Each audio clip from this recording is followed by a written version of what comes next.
there's so many people struggling with their identity, young people, that this becomes a form of recruitment, I think, and for many of us, listen, I'll watch a lot of television, even though I don't watch commercials anymore. But, every show seems to have representation.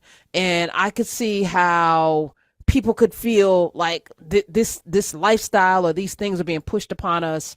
I'm always going to be a chew up the meat, spit out the bones type of person. Meaning, if it doesn't apply to me, I'm gonna let it fly. If I'm not interested in it, I'm gonna keep it pushing. I'm gonna look for the nuggets of information and goodness and joy, and push past that. And if it's offensive to me, I'm not probably gonna watch it, right? So there's a way, but I hear what you're saying. But I'm also thinking about Dr. Black. I grew up, we were just talking off mic, watching Gidget and Jailhouse Rock and Seven Brides for Seven Brothers. I grew up watching a whole lot of television that I never saw myself in. And somehow was able to, even from the Ten Commandments to, was not the Wizard of Oz. There was never any representation when I was growing up as a little kid, watching TV. Even the Chinese, even the karate movies, there was no black people in it. Maybe later Jim Kelly may show up, and then we had the whole, get Christy Love and stuff. But for the majority of my childhood, there was no representation, but I somehow found joy.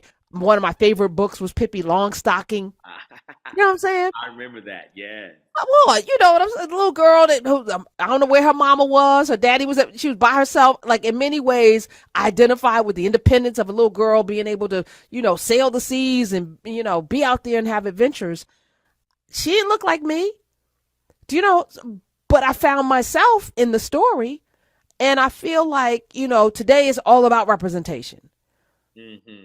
Without imagination. And maybe in many ways that allowed me to imagine a world, and I didn't feel left out because I always inserted myself.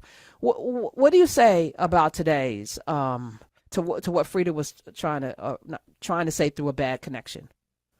I really hate that she didn't get to explain it, right? Oh, hold on.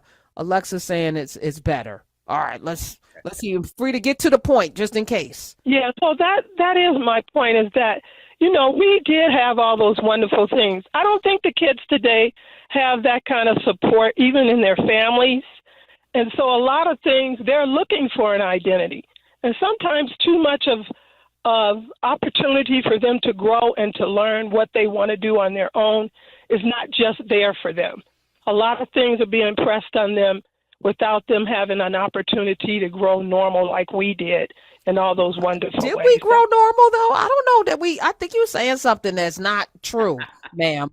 I'm sorry, and I think there's something inherently wrong with a generation of young people having to be forced to look at body model ideals that they could never live up to, racial identities that they would never become, and even the two imitations of life that we had to watch, two of them. You know what I'm saying? Like, damn, like, we had some really damaging. If you weren't secure, didn't have a household that imbued in you a sense of self, as fortunately I did, you could really grow up not feeling very good about yourself, and maybe taking a knee at Kiowa, trying to get somebody to marry you so that you could be accepted by a whole group of people that will never see you as human. But I'm saying that, thank God. I mean, today, no young person has to grow up differently able, not seeing themselves. There's like a representation of everything from a Doc McStuffins to there's everything. And you think about a Sesame Street coming up to serve a need in an inner city community that never saw itself.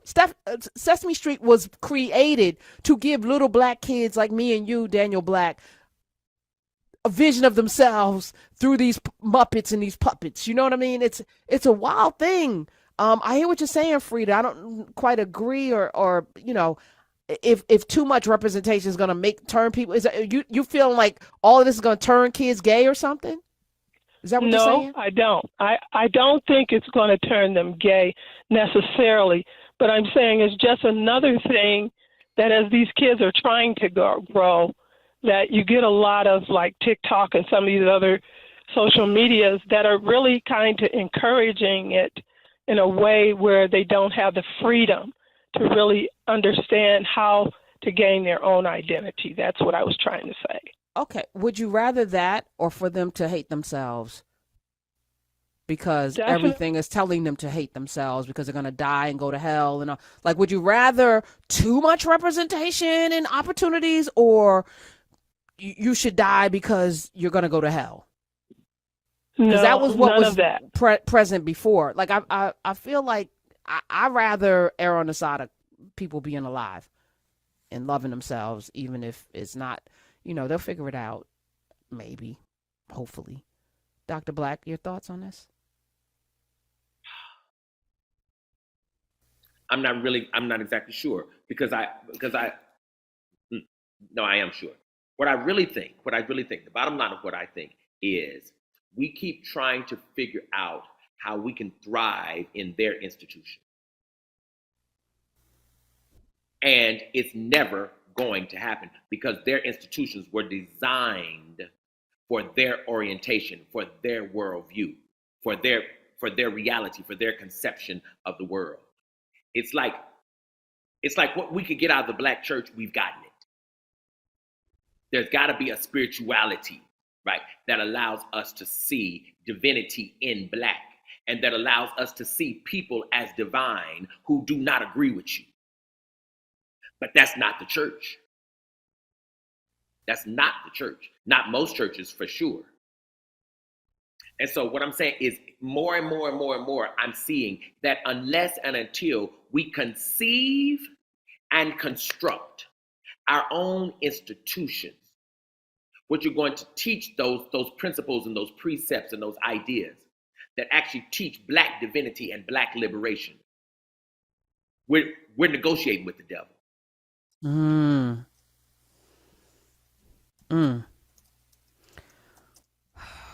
Nobody should be doing that. Nobody should be doing that. Dr. Black is here, and thank you, Frida, and I appreciate you holding on and getting the line together.